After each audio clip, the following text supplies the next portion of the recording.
SOMNIPHOBIA. Some cases end not with an answer, but with an absence, a hand that no name was ever fixed to. This week we turn to a farm town in Ohio, where unsigned letters laid bare the secrets of hundreds of neighbors. They became known as the Circleville letters. The only man ever convicted spent years in solitary confinement, with no pen and no paper, and still the letters kept coming to Circleville. One even reached his cell. It began, as it would end, at a mailbox on an empty road.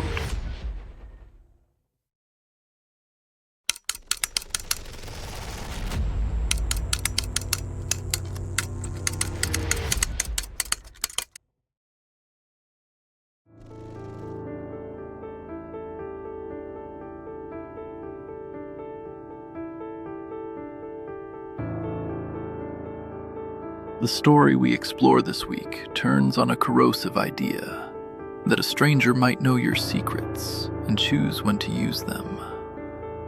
It began in 1976. Circleville was a small farm town in Pickaway County, some 30 miles south of Columbus, the kind of place where people left their doors unlocked and knew one another's business by habit. That year, residents began pulling strange letters from their mailboxes, hand-printed in blocky capitals in thick black ink with no signature and no return address. Everyone was postmarked Columbus, and each seemed to know something it should not have. The first known target was Gordon Massey, the county school superintendent, accused in the letters of harassing his female bus drivers.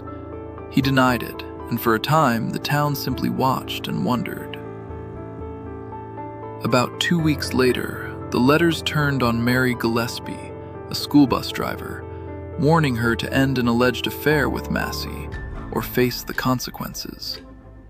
The writer, one letter claimed, was watching her house.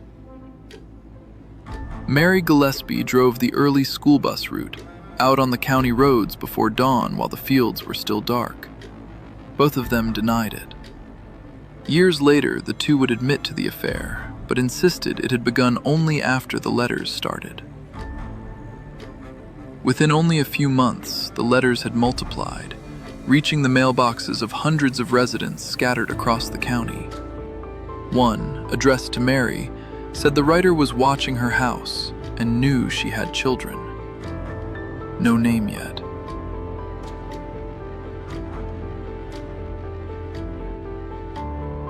In August 1977, while Mary was away visiting family in Florida, Ron Gillespie was home alone one evening when the telephone rang. The caller, Ron would later tell his family, said only that he was watching the house. Ron believed he recognized the voice on the other end of the line. He took a gun from the house, climbed into his truck, and drove off into the dark to confront the man himself. He got no farther than the end of his own road when a single shot cracked in the dark and his truck veered off and slammed head-on into a tree. Ron Gillespie was dead. His own .22 caliber revolver lay in the grass nearby, its cylinder showing that a single round had been fired that night. Yet Ron himself carried no gunshot wound at all, and no spent shell casing was ever recovered anywhere at the scene. The coroner recorded a blood alcohol level of nearly twice the legal limit. His family did not believe it. Ron rarely drank, they said, and had left the house that night stone-cold sober. For a town that had already learned to fear its own mailboxes, the death of Ron Gillespie changed everything overnight. The letters had promised harm to those who crossed them, and now a man lay dead on the very road he lived on. Few believed the timing was chance. At first, Sheriff Dwight Radcliffe suspected foul play. Then he changed his mind. He reversed himself and ruled the crash a simple accident, a verdict that Ron's family would reject for the rest of their lives.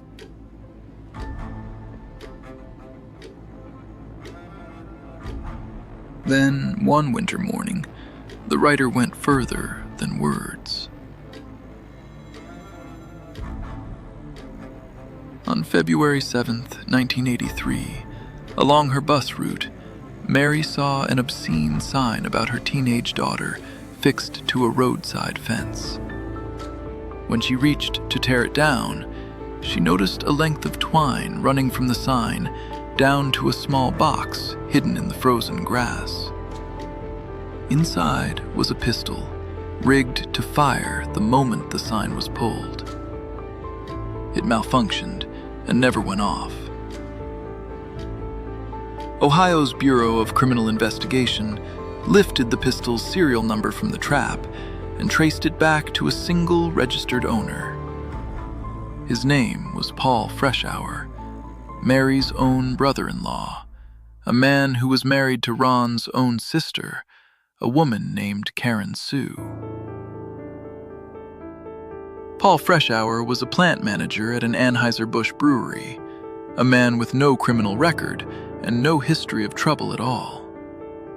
The gun, he told investigators, had been stolen from him several weeks before the trap was ever set on that fence. There was something else. Freshour and Karen Sue were in the middle of a bitter divorce, filed in October 1982. Karen Sue told police her husband had written the letters and claimed she had found some hidden around their house. A polygraph, it was reported, indicated deception.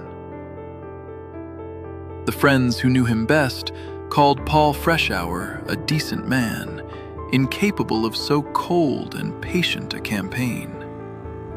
His own divorce filings, though, described something else entirely: a violent temper and physical abuse. No evaluation ever settled it. A traced gun, a bitter divorce, an accusing wife, a failed lie test. To the investigators, it was finally enough to take Paul Freshour to trial.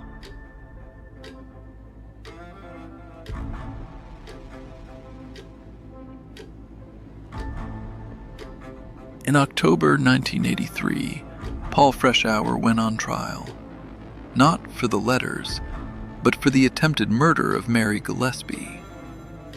He was never charged with writing them, yet the judge allowed 39 of the letters into evidence.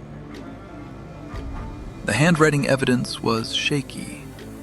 Document examiners said the printing on the trap sign resembled his, but rather than dictate neutral text, investigators had made Freshour copy out an actual Circleville letter, a method no accepted forensic practice allows.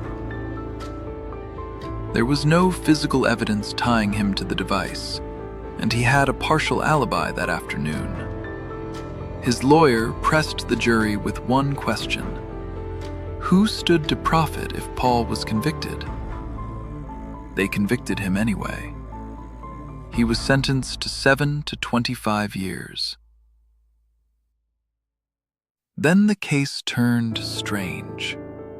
Freshour served 10 years, part of it in solitary confinement, with no access to pen or paper.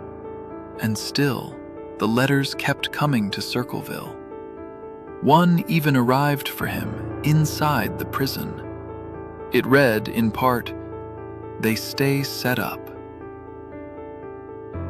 The prison warden said Freshour could not possibly have sent them. Suspicion drifted elsewhere, toward Karen Sue, and toward a boyfriend who, some noted, matched a witness's account of a man beside an El Camino near the trap. The story was not over. In December 1993, when Unsolved Mysteries came to town, Freshour begged its producers to find the real writer. The program received a threatening letter of its own, and in 1994, the year of his parole, the letters stopped. Paul Freshour died in 2012, still swearing he was innocent. To this day, the police still name him the writer, while the experts who revisited the case cannot agree. What this case leaves us with is not an answer, but a plain country mailbox on an empty Ohio road.